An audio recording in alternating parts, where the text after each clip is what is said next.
절은 하늘의 별처럼 많고 탑은 기러기가 나는 듯하다. 삼국유사에 묘사된 경주의 모습이에요. 신라가 부처님의 나라라고 생각했던 신라 사람들은 10집 건너 절을 짓고 높은 탑을 세웠다고 해요. 경주에는 아직도 신라 시대에 세운 사찰과 탑이 남아 있어요. 최초의 탑은 언제 어떻게 만들어졌을까요? 오늘은 신라의 탑과 사리가춤을 보러 떠나요.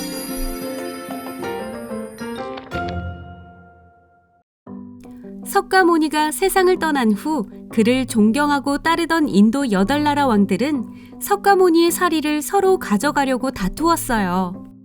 이때 부처의 제자였던 드로나가 중재에 나서 각 나라에서 공평하게 사리를 나누어 가져가도록 했어요. 이 사리들은 8개의 스투파에 모셔졌어요.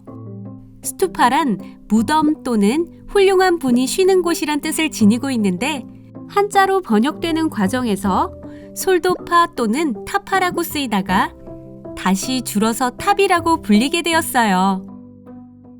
그런데 처음 8개로 시작한 탑이 왜 이렇게 많아진 걸까요? 인도 마우리아 왕조의 아소카 왕 때문이에요. 아소카 왕은 인도를 통일한 강력한 왕이었는데 이 과정에서 수많은 사람을 죽인 것을 후회하며 불교를 믿기 시작했어요. 아소카 왕은 8개의 탑에서 사리를 꺼내어 인도 전 지역에 84,000개의 탑을 세우라고 명령했어요. 이 사건을 계기로 수많은 탑이 생기게 되었고 이후 불교가 전해진 나라에서도 탑을 세우는 것이 유행하게 되었죠.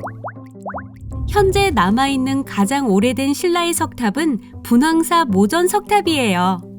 신라의 첫 여왕인 선덕 여왕 때 세워졌어요. 분황은 향기 날 뿐 황제 황자로 향기가 나는 황제의 절이라는 뜻이 있어요.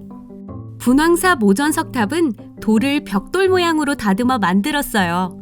현재는 3층으로 복원되어 있지만 전체적인 비례와 주변에서 확인된 석재의 양으로 볼 때 원래는 9층이었던 것으로 추정돼요.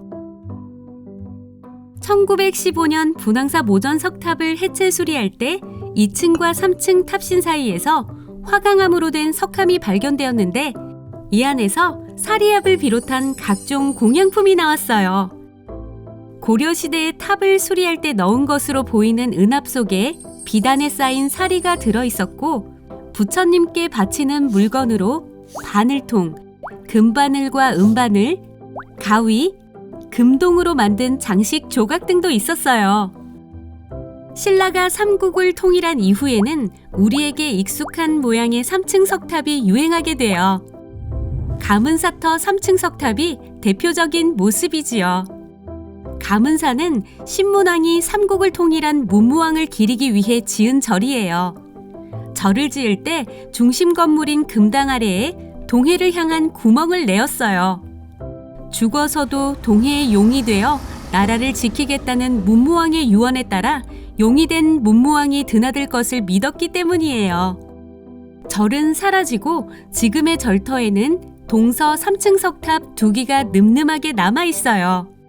1959년에 서탑, 1996년에 동탑을 해체하면서 각각의 탑 3층 탑신석 윗면에서 아름다운 사리가춤이 나왔어요. 가문사터 서탑 사리가춤은 국립경주박물관 신라미술관에 전시되어 있어요. 사리함의 내면에는 사천왕상을 새기고 짐승 얼굴무늬 문고리를 따로 만들어 붙였어요. 불교에서 사천왕은 부처와 부처를 따르는 사람들을 보호하는 역할을 하지요. 아마 사리를 지키는 의미에서 사리함 겉면에 사천왕을 새겨 넣었을 거예요. 사리함 안쪽의 사리기는 사방에서 안을 들여다볼 수 있는 독특한 구조로 이루어졌어요. 기단 위쪽 내 모서리에는 악기를 연주하는 천인을 두었는데 아름다운 음악으로 부처님을 공경하는 마음을 표현하고 싶었던 것 같아요. 사리를 담은 수정병은 사리기 가운데에 있는 화염 보주 안에 안치하였어요. 가문사터 3층 석탑보다 더 뒤에 만들어진 불국사 3층 석탑은 가장 아름다운 비례를 가지고 있어요. 불국사는 경덕왕 때 만들기 시작하여 해공왕 때 완성되었어요. 불국이라는 이름대로 땅 위에 세워진 부처의 나라를 표현했죠. 1966년 불국사 3층 석탑을 해체하여 수리하던 중 2층의 탑신에서 사리 용기가 발견되었는데 그 안에서 가장 오래된 목판 인쇄물인 무구정광 대다라니경이 발견되었어요. 가장 일반적인 모습인 3층 석탑과 전혀 다른 모습의 석탑도 있는데요. 바로 불국사의 다보탑입니다. 다보탑은 층수를 헤아리기 어려울 만큼 복잡하고 화려한 모습을 하고 있지요. 친구들, 오늘은 신라의 탑과 사리가춤에 대해 이야기해 보았어요. 신라인들은 부처님의 사리를 모시기 위해 가장 귀한 재료로 최고의 기술을 활용하여 아름다운 사리가춤을 만들었어요. 신라의 탑이 조금 더 특별하게 여겨지지 않나요? 다음 시간에는 신라의 불상에 관해 이야기해 볼게요. 그럼 안녕!